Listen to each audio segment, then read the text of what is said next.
So I have come to the conclusion that this YouTube thing is a lot to crack by myself. However, I have some friends in the YouTube world who are also in the acting world, and I thought, why am I not talking to them? So I'm going to do just that. We're bringing in the big guns. From the bottom, rising up, the elevation, I feel the rush. Test.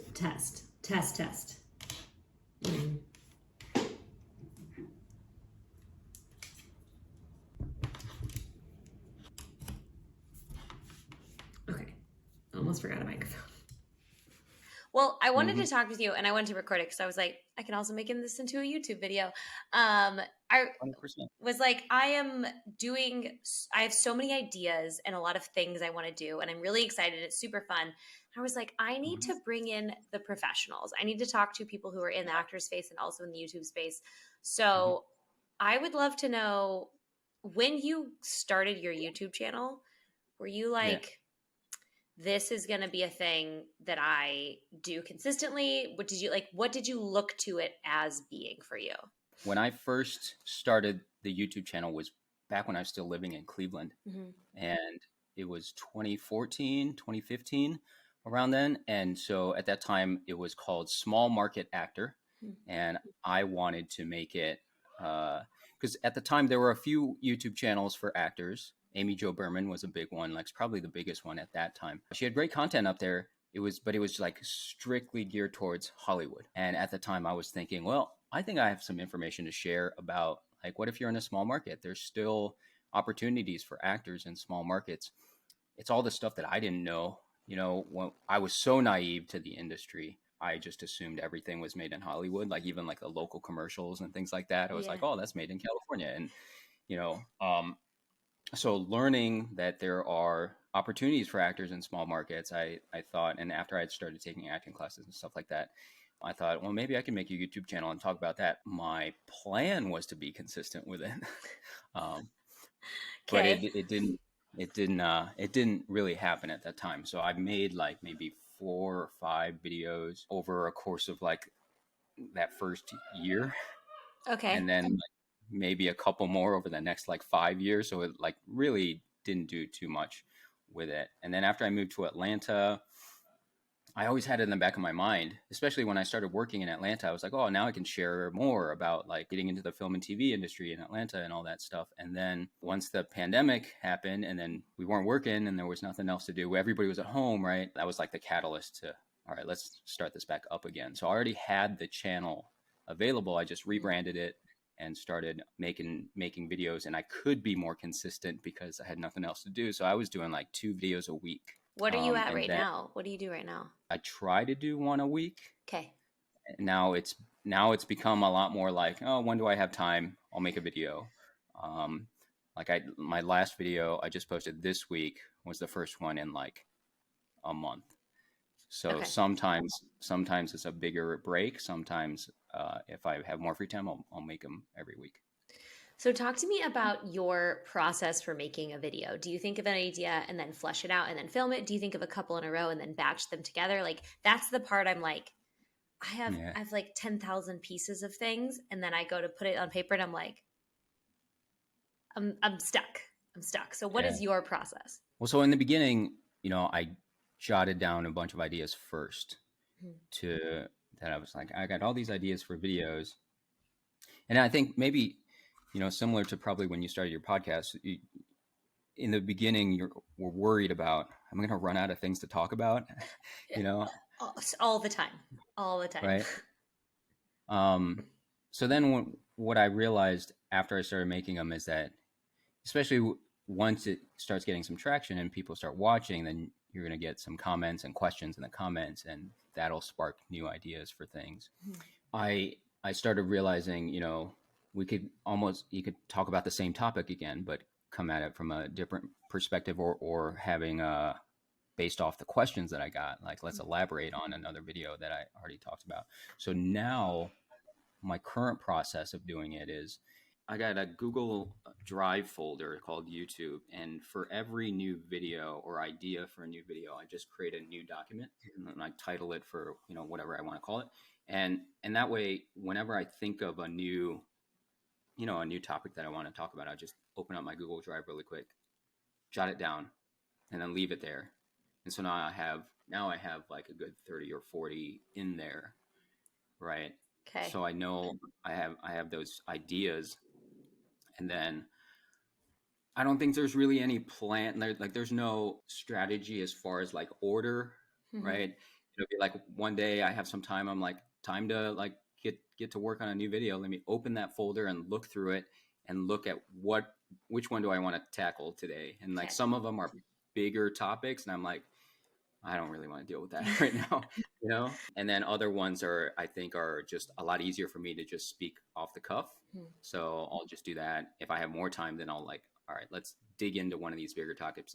I'll actually do some research too on it, find what other people are talking about so I can share other ideas. So that's kind of my process. And I don't batch. Okay. You just do one at a time. I think it's a great idea to batch. And I've thought about doing it. But by the time I'm done with one, I'm like, all right, that's it. Yeah, that's kind of what I'm learning is that as I film, I'm doing a lot of, I think, well, obviously ours will be so different because yours is very like, you come up with a topic and then you chat about it. Like it's like so streamlined and simple. And of course mine is like, I'm going to do a day in the life. And there's like 457 videos I'm going to piece and edit together. So how long is your process of filming and editing? I know it's going to depend on every single video. Yeah, I think on average, anywhere between an hour to sometimes 2 hours to just record it, and then editing maybe another hour or so. I don't do too much in terms of editing, like adding in fun little things that a lot of people will do with their videos. I'm just about getting it done. Let's just get it done, get the information out there. A while back, I heard somebody say actual value is more important than production value. Right.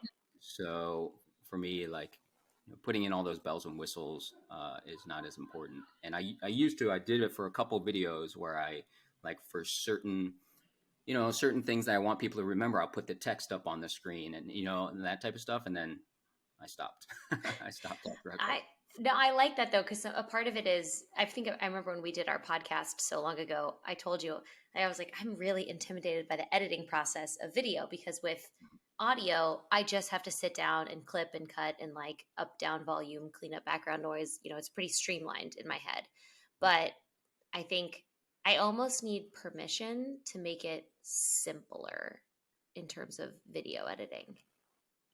Yeah, and I think everybody's channel is different too, right? And so for me, I've just kind of set my standard is it's just me talking, and I'll cut things together probably the same way you would cut together your podcast. I mean, just a bunch of jump cuts in there, right? So I'm not worried about trying to get, sometimes it'll be like 3 sentences in a row where it's just jump cut, jump cut, jump cut. And other times it'll be like 4 minutes of just me rambling on. So I don't really have a, structure that I want to keep with it. I try to have at least like the introduction, the first like couple minutes, I'll have it, without any cuts, but the rest of it, I'll just piece it all together. Cool. Okay. And what have you learned about naming videos that works really well? Because that's what I'm seeing is that there's a lot of similar things, but people just name them so differently. And it's funny how it pops up in the algorithm that way. Yeah, I think that's something that, is going to be different, that you'll have to deal with, that's different than obviously with podcasts, right? Because now you're going to have to look at like YouTube's SEO and their algorithm, and not just naming the video, but creating the thumbnail to go along with it. Everybody talks about it's the combination of the thumbnail and the name that gets people to click after you get the person to click. And this is for like my type of video, right? My type of video, I need to get them to click. And then in the first like 10 to 15 second little intro is a little bit of a hook of like, all right, this is what we're going to talk about. This is, should get you interested, and then go into the topic. Kind of different from the long form podcast. Yeah. Of like people are ready to like tune in and listen for an hour. Yeah, Whereas, which is very funny because I feel like I'm very good at getting people to sit down and even I think that's the thing about podcasts is they're passive, so you don't have to sit down. It's yeah. 45, sometimes 55 minutes of chat, but they can be moving around and I need people to sit and to listen and to watch, which is like asking a lot out of people's senses, I feel like, in today's age. Are you going to be making your podcasts into video too? Yes, so that's why I actually switched to this platform because now I'm recording them like this, which I'm really enjoying. It's nice. It's not. The one thing I loved about it before is that podcasting has this super magic where everyone just shows up as who they are and their image doesn't end up being processed. So it does take away that special sauce to me, but it adds another layer because I know so many people watch/listen to podcasts on YouTube. That's me. Yeah. Yeah. That's how you I would consume yours? probably end up tuning into a lot more of yours if it were on YouTube. Like, Interesting. just my default for the day, for every day is you. Like, I'm on YouTube all the time, whether it's making my stuff or I'm just like, I have YouTube on my phone or on my computer. Like, it's just open. That way, like, podcasts will just pop up. Podcasts that I like that I'm not thinking about at the moment, but they'll pop up, right? Because I'm subscribed to them. If yours were on YouTube, it'd pop up for me. And I'm like, oh, okay, let me click on that and listen to it. So I listen to many, many more podcasts on YouTube than I do an actual podcasting platform. I'm curious, do you watch as much as you listen or do you play them as background? I play them as if they were a podcast. So I mainly listen. Okay, Yeah, so you have like other tabs open and stuff. Yeah, and sometimes I'll watch, but I'll do it when I'm driving the same way anybody else listens to a podcast. Yeah. Like when I'm driving, if I play it on YouTube and then I just put my phone off, or I'll have navigation open, right? And it's just in the background. Okay, so do you have any pieces of advice for me as I start down this rabbit hole? When my channel was smaller, I think this helped it grow, was that I tried to answer every single comment, because part of their algorithm is the engagement part, right? Even the ones that weren't questions, I'd reply and say, thanks for commenting or whatever, right? Just to have more engagement in every video. Tell people to comment, right? Or not just comment, but like ask a specific question. Like a call to action, yeah. For the comments so that they will reply. And then because those are my best performing videos as far as like SEO goes.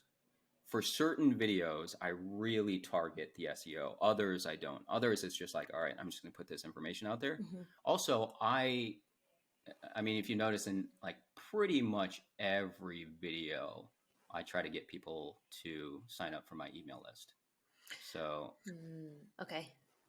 I would say, because I know you have freebies that you give away, right, on your email list. I would say, pitch that in your videos and get people to sign up, and pitch it early on.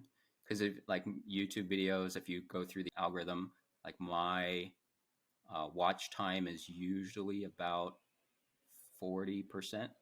Like average watch time is about 40%. Okay, like that's really, good to really know. Good. Yeah, really, really good watch time is like 50 to 60%. Like, Wow.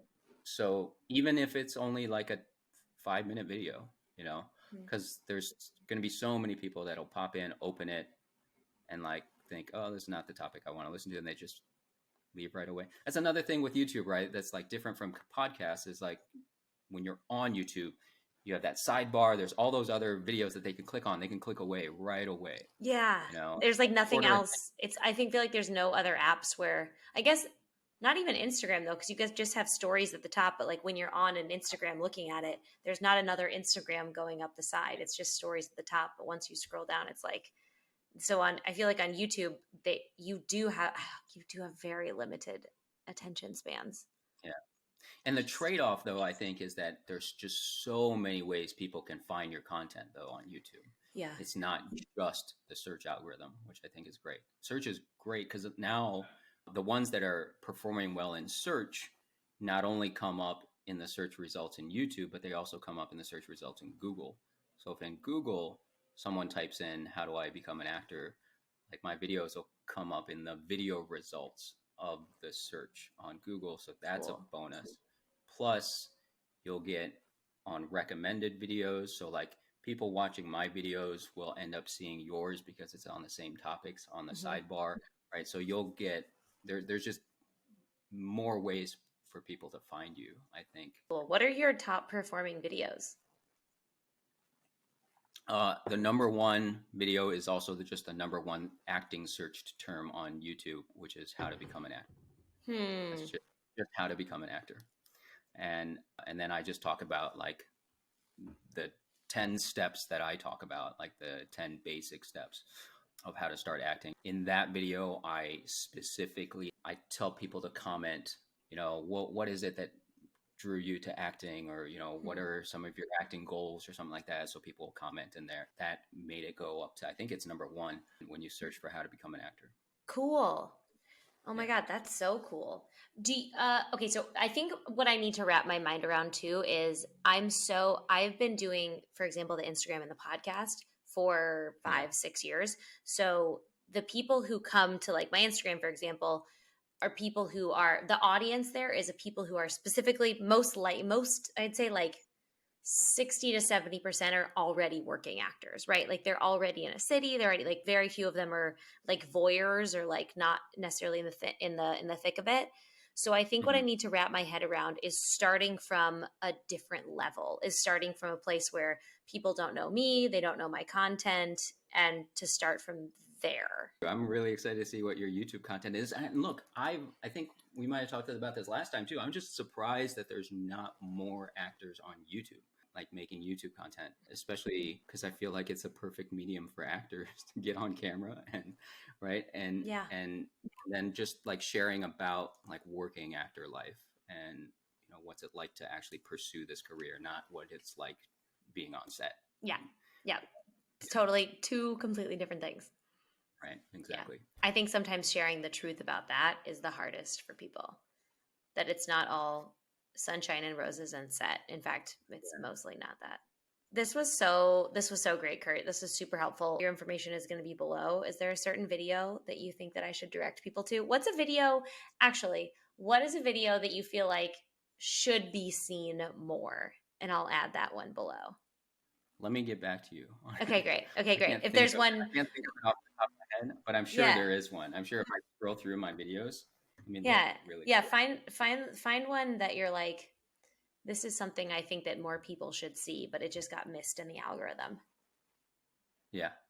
No, there definitely is. There's times when I post a video. I'm sure you've had that with your podcast too, when you have a great podcast that you want to share and it doesn't get as many subscribers or downloads or whatever. I definitely have had those with the video. I post one, I'm like, oh, this one's going to be a hit. And then I do that with Instagram Reels all the time. I'm like, this is the funniest thing I've ever done. And then it gets like less than half of my people watch it. I'm like, now where did I go wrong?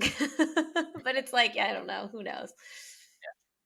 Yeah. Who knows? That's great. Well, when do you have a date when you plan to launch your YouTube? Yes. My last podcast airs on April, 21st or 19th. What is that? Your last podcast of the season, right? My last podcast of the season. Yeah. Oh yeah. Okay. That puppy's not going anywhere. Oh yeah. I didn't think you were stopping the podcast. Yeah. I'm going to start prepping for season 10 afterward, but season 9 wraps on April 21st. And so I would like the first video to either go live the day of or the day after. I already have 4 made, perhaps not well, but I'm not judging myself. I'm going to start cranking them out, because now that I've started making them, I get even more ideas. And I think if I don't start putting them out soon, I'm just going to rack up a pile of things that I look back on and don't like, and then they never end up seeing the light of day. And I just need to get them out there. And I'm so not shy about my stuff. I'm very, very public at this point. So that is not, I need to just start doing them. So yeah, the end of April, and they're going to start flying out. Yeah. And then the next thing is I need to get a camera, because I film everything on my iPhone. You could still do everything on your iPhone. I don't see why not. I will for now. I think I have bigger plans of like the day in the life stuff is hard to all get on an iPhone. It's all, the scope of the lens is very particular. And I feel like I think it would be an eventual goal. The thing is, I want to see if I can keep up with it and how much I enjoy it first. I think it's going to be a hard yes. But if so, then maybe I'll get myself a camera for my birthday this summer. Cool. So I have goals. Cool. Yeah. Nice. So we'll see what happens. Well, once you launch, I would love to have you on my channel, and then we can It would be an honor. do a little collab on there. I'll pitch your channel, Yeah. get people to subscribe. That'll be fun. I would love it. I would love it. If you want to do it in like May or June, we would be on honor. Yeah, that'd be great. Cool. Awesome. Thank you so much for this, Kurt. Absolutely. Yeah, I'm happy to help in any way that I can.